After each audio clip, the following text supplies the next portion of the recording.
Chapter 2 Carnival. Annie laughed. Jack opened his eyes. He and Annie were wearing purple and pink outfits with huge ruffled collars. On their heads were funny hats. On their feet were red slippers with big bows. "Who are we?" Annie asked. "I don't know," said Jack. He didn't feel like a wise and brave helper in his red slippers. He felt stupid. Together, Jack and Annie looked out the treehouse window. They had landed in a small tree inside a walled garden. The sky was gray.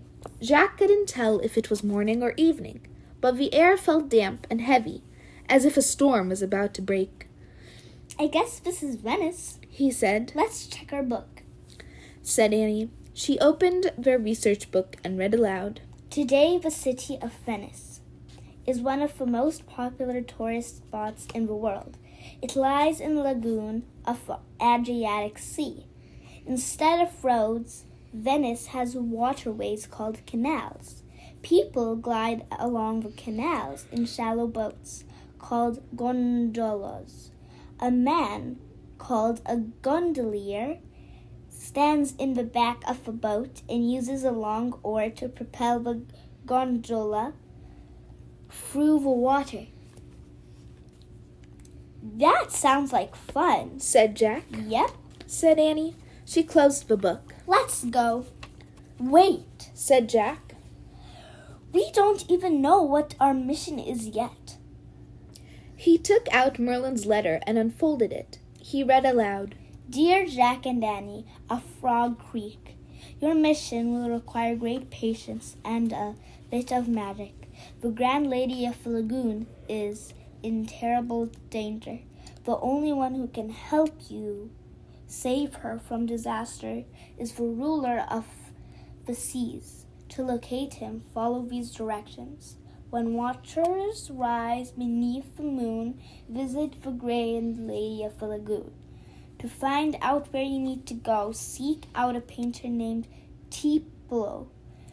At midnight, 2 men will tell you the time. To of your tower, hurry and climb, for the king of the jungle will carry you there.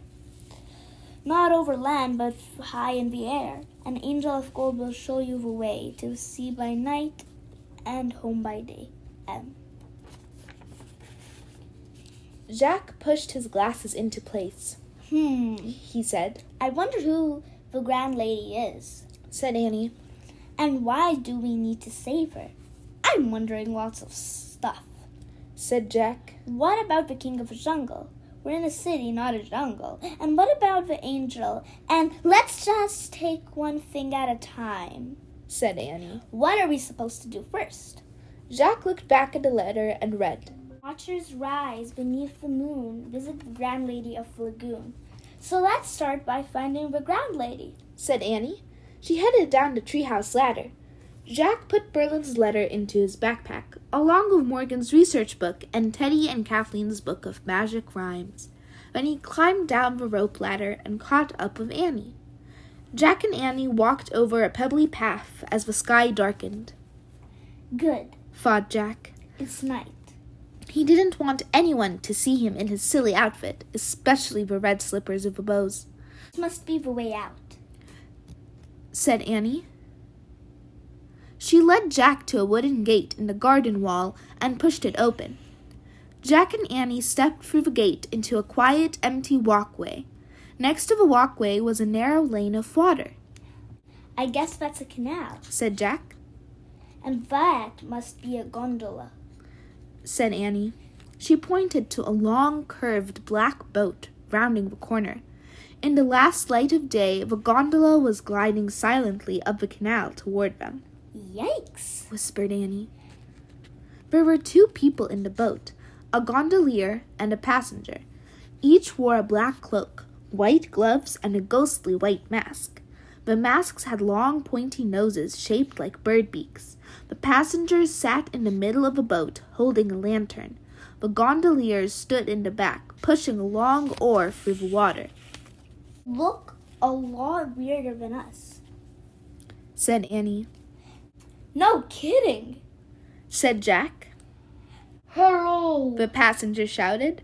The person's voice was muffled behind the white mask. Do you need help? Yes! Annie shouted back. Can you take us to the Grand Lady of the Lagoon? Yes, of course. She is exactly that way, answered the masked passenger. Come. Great, said Annie. She grabbed Jack's hand and pulled him over to the gondola. The gondola rocked a bit as she and Jack climbed aboard and took seats between the gondolier and the passenger. The gondolier pushed the gondola away from the landing. His long oar made soft splashes in the water as the boat moved up the canal. Jack cleared his throat. Excuse me, he said. Why are you wearing bird masks? For Carnival, of course, said the passenger. This is why you are wearing clown costumes, no? Oh, yeah, sure, said Jack. As the gondola slid through the canal, Jack snuck the research book out of his backpack.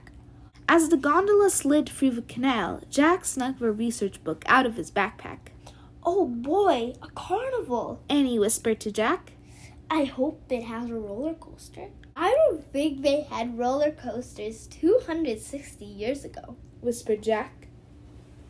Jack looked up Carnival in the index. He found the page. Then he and Annie silently read together.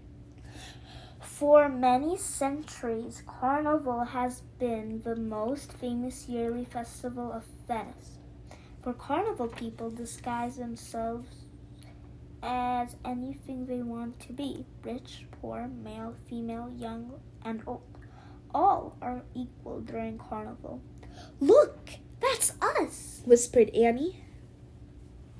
She pointed to a picture of a colorful costume with a white ruffled collar and red slippers with bows. Yeah, and that's them, whispered Jack. He pointed to a picture of a person dressed in a black cloak and a white mask with a bird's beak. Jack closed the book and put it away. The gondola people didn't seem so weird anymore, but he still wondered why a grand lady was in terrible danger at Carnival. As the boat glided around a bend, Jack caught his breath. He saw dozens of gondolas rocking on the choppy waters of a wide, open canal. They were all decorated with ribbons and flowers. Candelight from their lanterns danced on the dark, rippling water. Look, that must be Carnival over there, said Annie, pointing. In the distance. said Annie, pointing. In the distance, thousands of candles twinkled along the shoreline. Sounds of laughter, clapping, and shouting floated over the water. Hold on tightly, said the masked person in the front of a gondola. The tide is high tonight. As their gondola joined the fleet of boats heading toward Carnival, the wind picked up, the waves grew taller. Jack and Annie held on to the sides of a boat. Jack heard a faint rumble of a faraway thunder. He saw a zigzag flash of lightning in the distant sky. Is a storm coming? He wondered nervously. Is the storm part of a disaster that's going to happen to the Grand Lady of the Lagoon? This is going to be fun, isn't it? said Annie cheerfully. Sure, said Jack. He tried to shake off his worries as the wind and tide helped push the gondola toward the twinkling candles of Carnival.